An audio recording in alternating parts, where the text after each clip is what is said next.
जय श्री राम दोस्तों। आज हम बात कर रहे हैं पश्चिम बंगाल के टीएमसी का जो एक नेता है जहांगीर खान। ये कुल मिला के 12वीं तक पढ़ा हुआ है, जो जानकारी है। 2014 में जब ये चुनाव के बाद इसका कद इतना बढ़ने लग गया, अभिषेक बनर्जी और ममता बनर्जी के करीब पहुंच गया। विशेषकर अभिषेक बनर्जी का काफ़ी करीबी था। पश्चिम बंगाल के 24 परगना, जो फाल्टा के नाम भी बोलते हैं, वहाँ से ये अभी चुनाव भी लड़ रहा था। और इसका कद इतना बढ़ गया था कि पीडब्ल्यूडी के कुछ बहुत सारे महत्वपूर्ण कार्यों पे इसकी जिम्मेदारी थी। नगर पालिका, सिंडिकेट, और किसी भी हिंदू बेटियों को उठा लेता था, रात भर रखा, सुबह छोड़ दिया। दूसरा, बहुत सारी वसूली करके अब इन लोगों को देता था और कई सारे इस पर आरोप लगे थे। लेकिन चुनाव के दौरान इसने अजयपाल शर्मा से पंगा ले लिया। वो वीडियो आप सबने देखा होगा। कह रहा है पुष्पा झुकेगा नहीं। तो जो पश्चिम बंगाल की एसटीएफ है, उसने इसे नेपाल बॉर्डर से पकड़ लिया था। सुनने में आ रहा था कि जब री इलेक्शन वहाँ होने थे ना, तो उससे बीच में से इसने नाम वापस ले लिया था, क्योंकि इसने चुनाव में गड़बड़ी और टेप चिपकाने का जो काम किया था ईवीएम पे, उसकी वजह से वहाँ री इलेक्शन होने थे।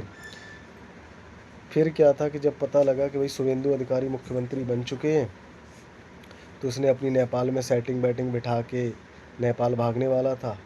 लेकिन पश्चिम बंगाल की पुलिस ने ना इसको नेपाल बॉर्डर से उठा लिया तो सिर छुपाते आया। फिर शरीर का तापमान गर्म किया गया।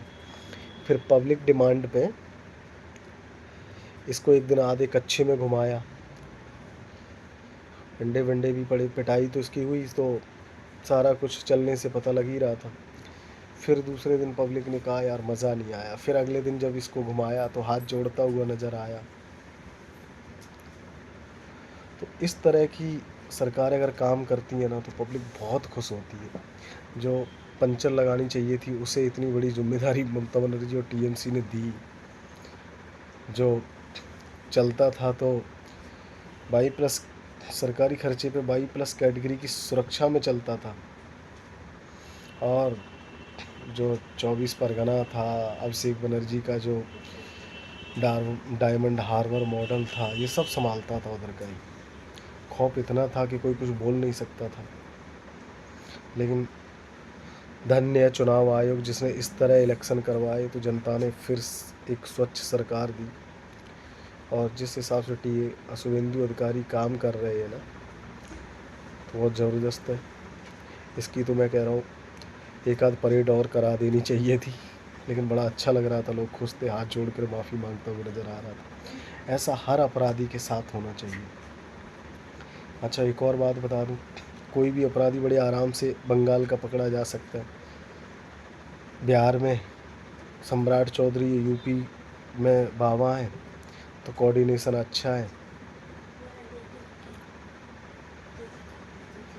Thank you. जय श्री राम।